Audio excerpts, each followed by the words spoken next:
आपकी आवाज, सच की तलाश। नमस्कार, HTMD मीडिया नेटवर्क में आपका स्वागत है। आप देख रहे हैं सीमांचल न्यूज। ताजा तरीन खबरों के साथ हाजिर हूं मैं तौसीक आलम। सीमांचल के किशनगंज में कटारमनी झील अब स्वरूप लेना शुरू कर देगा। इससे जहां पर्यटन को बढ़ावा मिलेगा, वहीं लोगों को रोजगार भी मिलेगा, जो रोजगार उन्मूलन की दिशा में कारगर साबित होगा।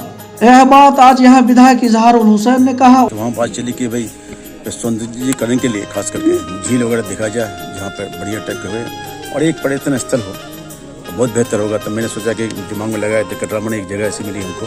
पहले से खबर मिलती थी कि बहुत बड़ा झील है और ज़मीन काफ़ी यहाँ पे है, तो ऐसी जगह पर अगर पर्यटन स्थल कर दिया जाए और नौका विहार टाइप का। इसके अलावा फिर किसानों को भी फायदा होगा, लोग यहाँ से सिंचाई भी करवा सकते हैं।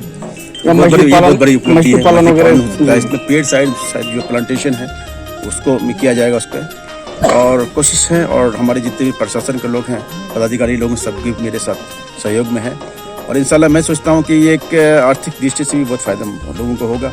इससे रोजगार बढ़ेगा और इंशाल्लाह हमको उम्मीद है कि बहुत जल्दी, बहुत एक्टिव हैं लोग, सीओ साहब है, डीसी साहब, लोग बहुत काफ़ी इंटरेस्टेड हैं। और उन्होंने खुद ही मुझे कहा कि भाई हम आपके इसके साथ हैं, पैसा जैसे लाना पड़ेगा, जहाँ से लाना पड़ेगा, मैं कोशिश करके लाऊंगा इंशाल्लाह। और इंशाल्लाह उन्होंने बताया कि एक हफ्ते के अंदर भरपाई माफ होगा इसका। और हमको लगता है कि विदिन 3 मंथ ये काम शायद शुरू भी हो जाएगा और 1 साल के अंदर शायद इंशाल्लाह काम हो जाएगा। वैसे टारगेट है 5 करोड़ का एक टारगेट है हम लोगों का। अगर उससे भी जरूरत पड़ेगी ज़्यादा बढ़ाने की तो मैं सदन से लड़के लाऊंगा इंशाल्लाह। बहुत शुक्रिया। वहीं उनके प्रतिनिधि अरशद हयात उर्फ डब्लू ने विस्तार से बताते हुए कहा कि किशनगंज का यह झील वर्षों से लंबित पड़ा था। लाख कोशिश के बावजूद भी कोई जन नेता और सामाजिक कार्यकर्ता ने इस ओर ध्यान नहीं दिया, लेकिन विधायक इजहारुल हुसैन ने अपने वायदे के मुताबिक इसे प्राथमिकता दी और सरकार का ध्यान आकृष्ट कराया। विधानसभा किशनगंज 54 विधायक इजहारुल हुसैन का जिला प्रतिनिधि की हैसियत से मैं आज ये जो एक कटारमनी झील जो दामलबाड़ी के इर्द गिर्द इस सरजमीन पर है, माननीय विधायक जी ने चुनाव जीतने के बाद वर्ष 2021 के फरवरी माह में ही हम लोगों ने सबसे पहला कदम उठाया और दफ्तर तक पहुंचाया, एप्रोप्रिएट ऑफिस तक पहुंचाया। वो था कि भाई यहाँ किशनगंज में एक भी पर्यटन स्थल नहीं है। बिल्कुल। तो हमने देखा कि विधायक जी ने कहा कि भाई कटारमनी झील को क्यों ना वाटर पार्क में तब्दील किया जाए, जिससे यहाँ के आम लोगों को एक पर्यटन स्थल मिल जाए, यहाँ पर जो है लोगों को रोजगार मिल जाए और किसानों को इरिगेशन के लिए एक बढ़िया एक स्कोप मिल जाए। इसी सोच के तहत हम लोगों ने इसके डेवलपमेंट के लिए हम लोगों ने कागज को आगे बढ़ाया और नतीजा यह है कि आज अंचलाधिकारी, डीडीसी साहब, तमाम लोग यहाँ पे जो है इसका रिपोर्ट करेंगे 1 हफ्ता के अंदर और इंशाल्लाह बहुत जल्दी इसका काम होगा। तो ये हमारे किशनगंज विधानसभा के लिए बहुत बड़ी उपलब्धि है, जिसके वजह से पोठिया प्रखंड के सीओ निश्चल प्रेम ने अपनी टीम के साथ झील का सर्वेक्षण किया। इस मौके पर श्री प्रेम ने कहा कि तकरीबन 15 एकड़ भूमि की इस झील का सीमांकन कराकर वे 1 सप्ताह के अंदर रिपोर्ट आला अधिकारी को मुहैया करा देंगे। निश्चल प्रेम को जी, अंचलाधिकारी कोठिया।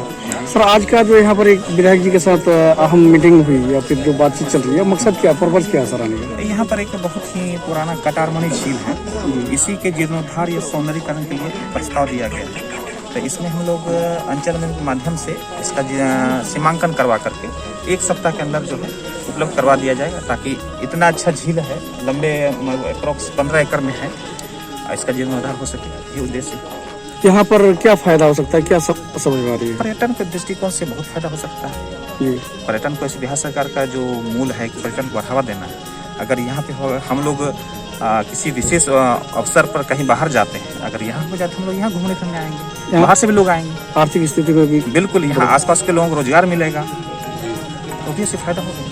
मौके पर उपलब्ध स्थानीय मुखिया ने इसे किशनगंज के विकास में मील का पत्थर बताया और कहा कि आने वाले दिनों में यह झील पर्यटन के क्षेत्र में जिले का नाम रोशन करेगा। ये तो मेरा नाम सबसे पहले अब्दुल गनी है, मैं यहाँ का मुखिया हूँ।